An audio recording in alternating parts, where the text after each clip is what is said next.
মৰমৰ ছাত্ৰ ছাত্ৰীসকল, আমি 5 নম্বৰ লেছনটো আৰম্ভ কৰিছোঁ। ইয়াত আমি আলোচনা কৰিম ভৰবেগৰ সংৰক্ষণ সূত্ৰ, conservation of momentum, law of conservation of momentum. So let us begin. ভৰবেগৰ সংৰক্ষণ এটা আদৰ্শ সংঘাত সম্পৰীক্ষাৰ পৰা সিদ্ধান্ত লোৱা হয় যে বাহ্যিক অসমতুল বল প্ৰয়োগ নকৰা পৰ্যন্ত দুটা বস্তুৰ সংঘাতৰ আগৰ ভৰবেগ আৰু সংঘাতৰ পিছৰ মুঠ ভৰবেগৰ মান সমান। সংঘাতৰ আগৰ ভৰবেগ আৰু সংঘাতৰ পিছৰ মুঠ ভৰবেগৰ মান সমান হয়। এই সূত্ৰটো ভৰবেগৰ সংৰক্ষণৰ সূত্ৰ বুলি অভিহিত কৰা হৈছে। অৰ্থাৎ সংঘাতত দুটা বস্তুৰ ভৰবেগ অপৰিৱৰ্তিত হৈ থাকে। ইয়াক আমি প্ৰমাণ কৰিও চাব পাৰোঁ। আহাচোন,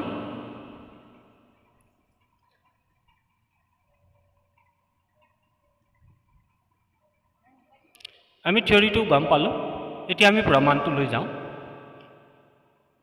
ইয়াত দুটা বস্তু লোৱা হৈছে, এটা হ'ল এ বস্তু, আনটো বি বস্তু, দুইটাৰে ভৰ এম।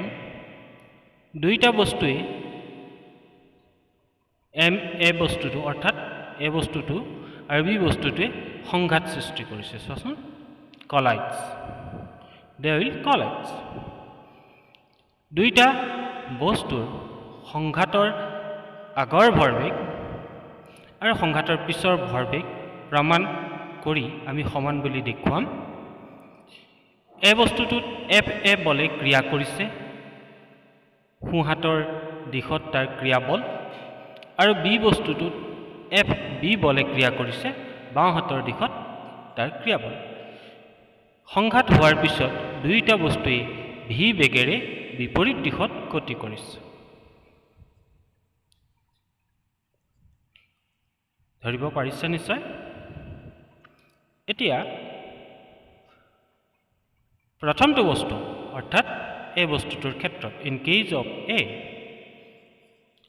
বস্তুটোৰ ভৰ এম, প্ৰাৰম্ভিক বেগ ইউ, আমি এবোৰ এইকাৰণে দিছোঁ, প্ৰাৰম্ভিক বেগ ইউ এ।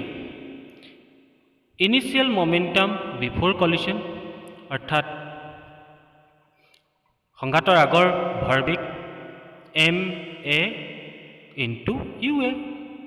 সংঘাতৰ পিছত বস্তুটোৱে ভি এ বেগেৰে বিপৰীত দিশত গতি কৰিছে, হয়নে বাৰু? So' final momentum after collision, সংঘাতৰ পিছত ভৰবেগ M A into V A. তেনেহ'লে চেঞ্জ ইন মমেণ্টাম, ভৰবেগৰ পৰিৱৰ্তন, M A V A minus M A U A. M A দুইটাতে আছে, কমন ল'লোঁ, থাকি গ'ল whole bracket V A minus U A. Change in momentum পালোঁ, ভৰবেগৰ পৰিৱৰ্তন পালোঁ। কিন্তু নিউটনৰ দ্বিতীয় গতিসূত্ৰ মতে, according to the second law of motion, নিউটনৰ দ্বিতীয় গতিসূত্ৰ মতে, দি force is proportional to the rate of change of momentum. ভৰবেগৰ পৰিৱৰ্তনৰ হাৰ বলৰ সমানুপাতিক। So' F A is equal to rate of change of momentum, rate of change of momentum, ভৰবেগৰ পৰিৱৰ্তনৰ হাৰৰ চেঞ্জ ইন মমেণ্টাম কি পাইছিলোঁ, M A whole bracket V A minus U A, হয়নে বাৰু? M A whole bracket V A minus U A. যদি T সময়ৰ কাৰণে পৰিৱৰ্তনটো ঘটিছে বুলি ধৰি লওঁ, তেনেহ'লে পৰিৱৰ্তনৰ হাৰ divided by T. So' F A আমি পাই গ'লোঁ M A V A minus U A divided by T.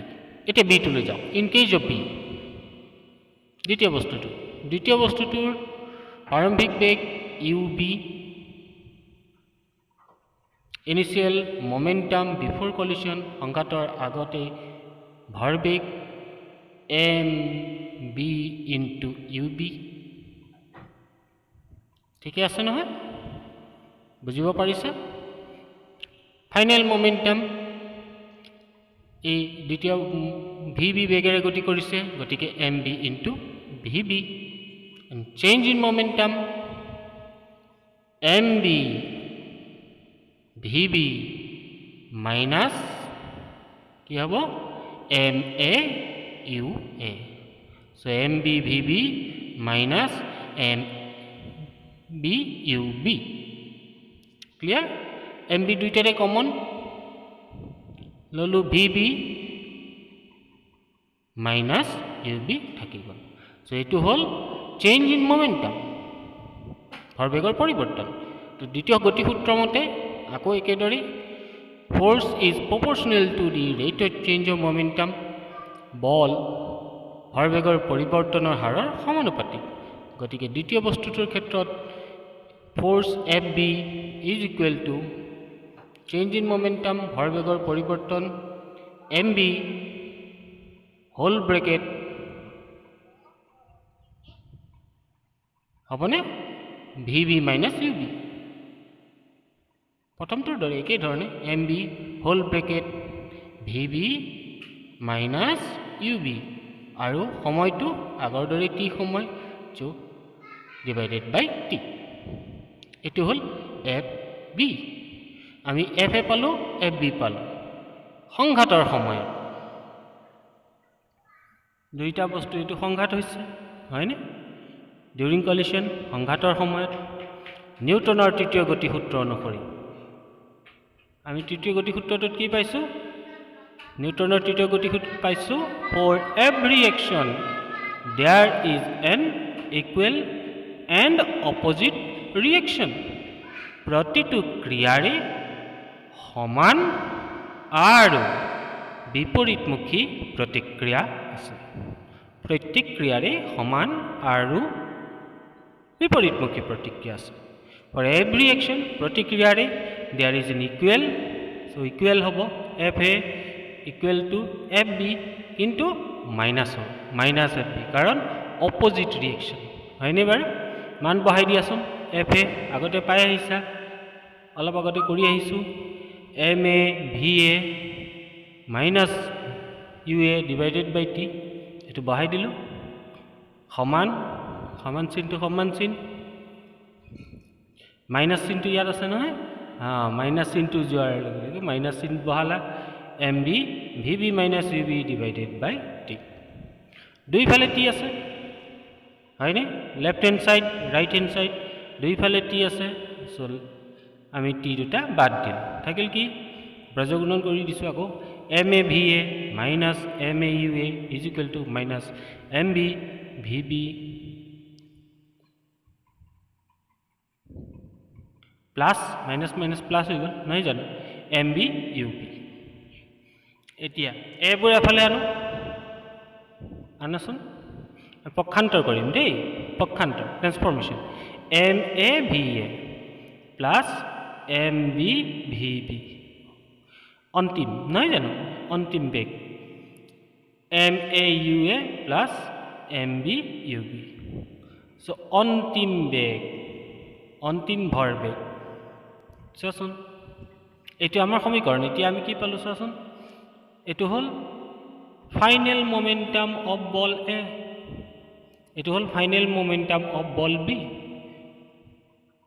Ball A অন্তিম ভৰবেগ আৰু বল বিৰ অন্তিম ভৰবেগ দুইটাৰে মুঠ টোটেল মোমেন্টাম কেতিয়া আফটাৰ কলিশন সংঘাতৰ পিছত সমান হয় কাৰ সৈতে চোৱাচোন